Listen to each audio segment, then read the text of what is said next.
Sa bidyong ito 'no, i-ge-generalize ko na lang po lahat yung advice ko sa inyo. Kumbaga pangkalahatan, kasi mahirap sumagot sa mga PM ninyo, sa mga message ninyo sa akin sa Messenger dahil, hindi naman po ako 24/7 na naka-online at gawa po ng ako po isa pong ordinaryong individual na kagaya din ninyo.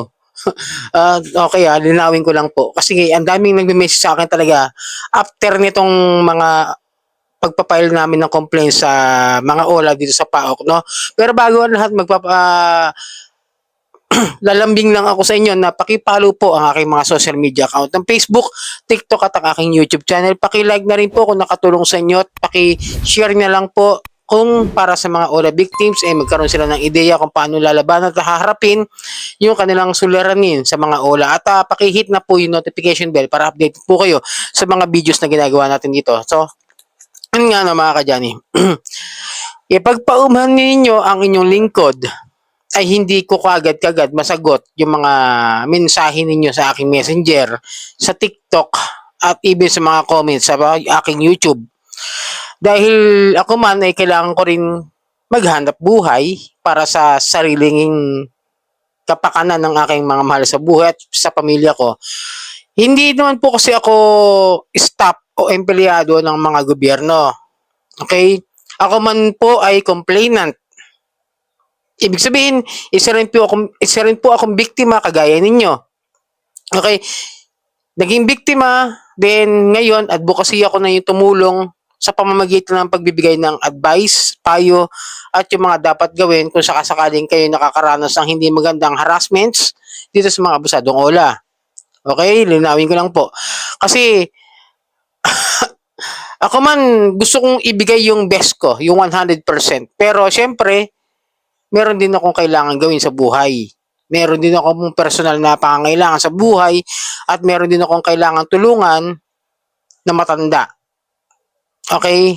Yung aking ina na merong dementia, yung pagkaulyanin, kailangan suportahan at kailangan din ng pangangailangan na pinansyal. Kagaya din nyo, kayo man meron mga ganyang klase ng mga suliranin, di ba? Kailangan nyo ng mga pera para itaguyod yung mahal nyo sa buhay.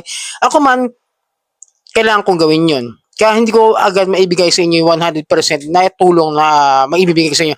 Ang mai advice ko sa inyo mga kadyani, lalong-lalo na sa mga sumusuporta at tumatangkilik sa akin lalo ngayon at sa mga naniniwala, ang mai advice ko sa inyo talaga lang is the best thing that I can give to you, that advice na nakukuha natin sa mga abogado, sa mga nakaraan, sa mga pagpapile ng mga complaint.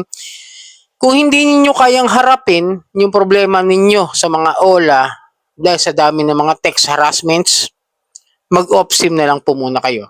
That's the best thing. Kasi kung hindi nyo kaya po mag-file ng complaint in personal, hindi po yan naakyat sa ahensya ng mga gobyerno, sa korte, para magkaroon ng galawan. Kasi kailangan po ng due process. Linawin ko lang po.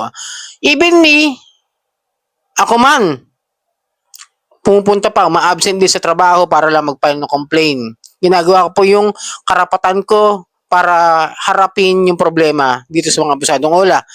Ngayon, kung kayo po ay may suliranin, hindi kayo makapag-file ng complaint, hindi nyo alam yung gagawin, kung ano yung gagawin sa mga nasa probinsya, lalong-lalo sa mga mahal natin mga kababayan na nasa ibang bansa, OFW, sinubukan ko pong gawin ng lahat. Susunod ko lang po ito. Yung sa mga OFW na sa ibang bansa na hinaharas na itong mga abusadong OLA, sinubukan ko, ginawa ko na po lahat yung paraan nung nasa PAOK ako, nung nagko-complain ako. They answered me na ganito, susubukan nila ng mga ahensya ng gobyerno na makipag-usap sa mga embahada diyan sa mga problema na ibinibigay nito mga abusadong OLA. Ngayon, kung magko-complain po kayo sa mga pulis dyan sa ibang bansa, lalong-lalo dyan sa may Hong Kong, okay, mas maganda ibigay nyo yung complaint nyo sa mga embahada ng Pilipinas dyan sa mga countries na kung saan kayo nagtatrabaho. Ibigay nyo yung complaint dyan sa mga embassies ng mga OFW dyan sa mga OLA na nanghara sa inyo at nagiging dahilan kung bakit nawawalan kayo ng trabaho, kung bakit pati mga employer ninyo ginugulo. Kasi yung mga ahensya naman na yung mga tawag din, yung mga OLA na yan, nandito naman sa Pilipinas. Nag-ooperate lang yan through the other countries. Tapos may mga counterpart sila na nandyan na nangaharas, nanggugulo sa inyo, okay? Yun lang po yung pinaka naisagot sa akin, na-experience sa kasi sa ngayon, ang tututukan muna ng PAOK, ng SEC, ng PNP, CIDG, at ng anti-cybercrime at saka ng mga NBI is yung mga nag-file ng complaint. Kagaya ko, ako nag-file ako ng personal complaint, yun muna yung tututukan ng mga ahensya ng gobyerno. Okay? Then sa mga probinsya, maghihintay-hintay lang din po kayo, lalo sa mga Visayas, Mindanao, then the northern part of Luzon, maaaring magkaroon sila ng mga nationwide mass filing. Pero yung pagpapile po ng complaint, kung gusto niyo ng formal complaint sa against sa mga harassment sa mga OLA, I suggest na parang may operations pa rin naman sila dyan sa may Pasay. Okay? Alam ko meron pa rin naman. Pero the main office nila is dito sa may Camp Crame, na kung saan ako yung una nag-file doon sa PAOK.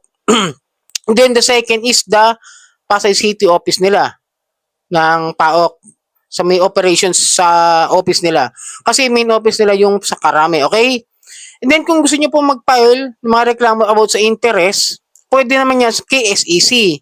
Kasi ito, real talk lang po, kapag ang interest po ay alam niyo nang mataas, kasi mula pa lang, huwag na po tayo mag-agree.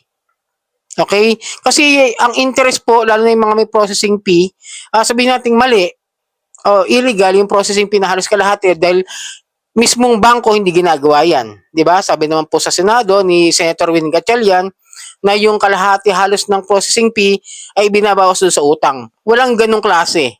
Okay?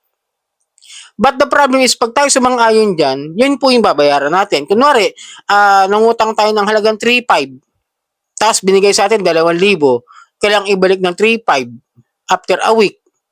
Kailangan nating ibigay yun.